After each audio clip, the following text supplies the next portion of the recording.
একদিন প্রশ্ন করছে, আল্লাহ সারাদিন ঘোরাঘুরি করে এদিক সেদিক করে কাজ কাম করে শরীরটা ক্লান্ত হয়ে যায়, আমাদের একটু বিশ্রাম নেওয়ার প্রয়োজন হয়, কষ্ট হয়।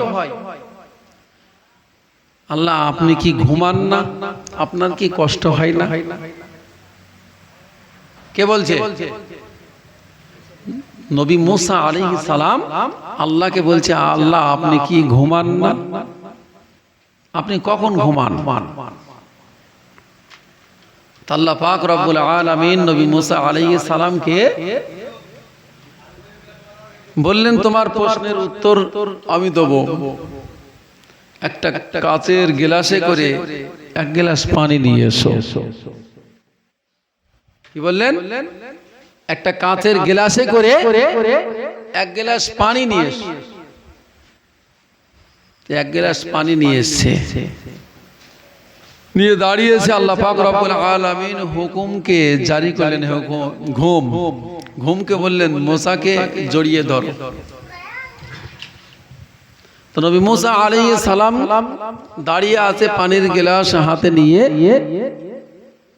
আর ঘুম নবী মুসা আলাইহিস সালামকে জড়িয়ে ধরেছে। তার মানে হাতে কাচের গ্লাস, তাতে পানি, আর টলমলো করছে। এখন তন্তার মতো এসে গেছে। হঠাৎ করে কি হলো, হাত থেকে কাচের গ্লাসটা পড়ে গেল। আর ওপর থেকে যদি কাচের গ্লাসটা পড়ে, ও ভালো থাকবে না ভেঙে যাবে? ভেঙে যাবে না? ভেঙে যাবে। যেই পড়ে গেছে আর ভেঙে গেছে, হাত থেকে যেই পড়ে গেছে ভেঙে গেছে, চৌচির হয়ে গেছে, চূর্ণ বিচূর্ণ হয়ে গেছে। ওই সময় আল্লাহ পাক রব্বুল আলামিন নবী মুসাকে বলছে, মুসা কই দাও, গ্লাসটা দাও, পানি দাও। আল্লাহ সে গ্লাস তো পড়ে গেছে, হাত থেকে ভেঙে গেছে। তো যে কেন? বলছে সারাদিন পরিশ্রম করে শরীর ক্লান্ত, আপনি পানির গ্লাসে পানি আনতে বলেছেন, এনে দাঁড়িয়েছিলাম, কখন ঘুম পেয়েছে, ঘুমের বেখেয়ালে হাত থেকে গ্লাসটা পড়ে গেছে, সে ভেঙে গেছে, পানি পড়ে গেছে। আল্লাহ বলল, মুসা এক গ্লাস পানি নিয়ে তোমাকে দাঁড়িয়ে থাকতে বলেছি, তুমি পারলে না।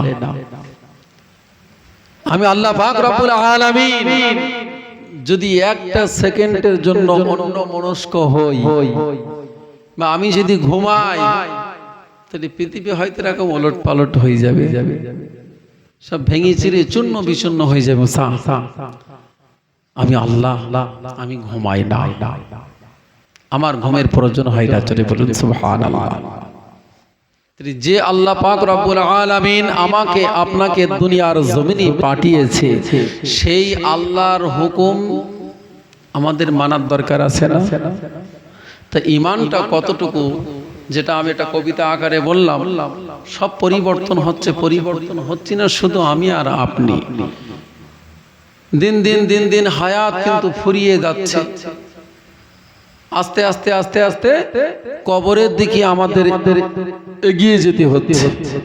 ওখান থেকে আরো একটু এগিয়ে যেতে হবে হাসরের ময়দানে।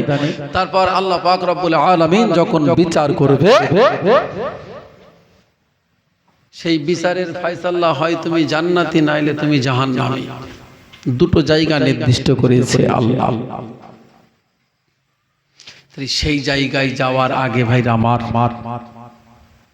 আপনাদের কাছে অনুরোধ, বড় বড় জলসা জুলুস হচ্ছে, বড় বড় আলেম ওলামাদের মুখে ওয়াজ নসিহত আমি আপনি শুনছি। ইমাম সাহেব প্রতি জুম্মায় কোরআন হাদিস থেকে কথা বলে, কোরআন হাদিস থেকে, কিন্তু এক কান দিয়ে শুনি আর অপর কান দিয়ে আমরা বার করে দিই। বিশ্বাস হয় না, আমাদের বিশ্বাস হয় না। আসলে ঈমানটা হলো আমাদের দুর্বল, পোকা লাগা ঈমান, কমজোর। ঈমান যদি মজবুত হতো, তাহলে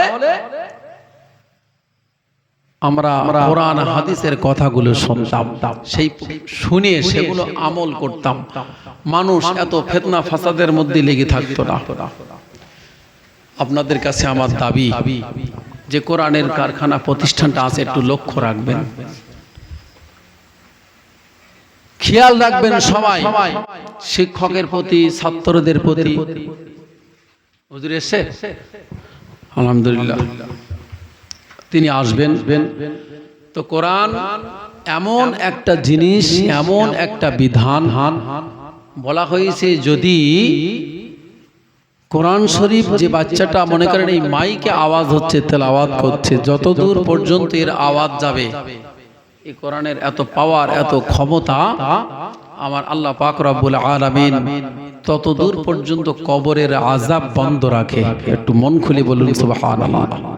ছোট্ট ছোট্ট সোনামানিকগুলো, বাচ্চাগুলো, ওরা মক্তবে আসে, ওস্তাদ শিক্ষা দেয়, কোরআন শিক্ষা দেয়, হাদিস শিক্ষা দেয়, কি করে পানি খেতে হবে, কি করে নামাজ পড়তে হবে, কি করে পেশাব করতে হবে, কি করে মসজিদে ঢুকতে হবে, এই সমস্ত শিক্ষাগুলো কোথায় দেয়া হয়? বাড়িতে বাপ মা দেয়? এখন দেয় না। উচিত, পৃথিবীর সবথেকে বড় শিক্ষককে বাপ আর মা।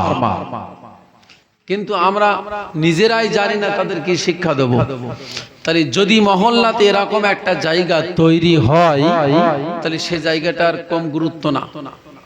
আমাদের প্রত্যেকের উচিত এই মক্তবটাই, মাদ্রাসার প্রতি খেয়াল রাখা। টাকা দিয়ে হোক, বুদ্ধি দিয়ে হোক, নিজে জন দিয়ে হোক। মনে করেন এক গাড়ি মাটি নিয়ে এসে রাস্তায় ফেলেছে এই গর্তটা ভরাট করার জন্য, কি করবেন? মাথায় আলটা বেঁধে ঝুড়ি নিয়ে জন দেওয়া শুরু করে, মাটিগুলো বন। আপনার পরিশ্রম, আপনার রক্ত, আপনার ঘাম এই প্রতিষ্ঠানে একটু থাক। একদিন সুপারিশ করবে আল্লাহর কাছে, আল্লাহ তোমার এই বান্দা আমাকে খুব মহব্বত করতো, কারণ এটা কোরআনের কারখানা, কোরআনের প্রতিষ্ঠান, শিক্ষা প্রতিষ্ঠান। এই জন্য আমরা প্রত্যেকেই এটাকে গুরুত্ব দেব। এবং যারা কোরআন জানেন না,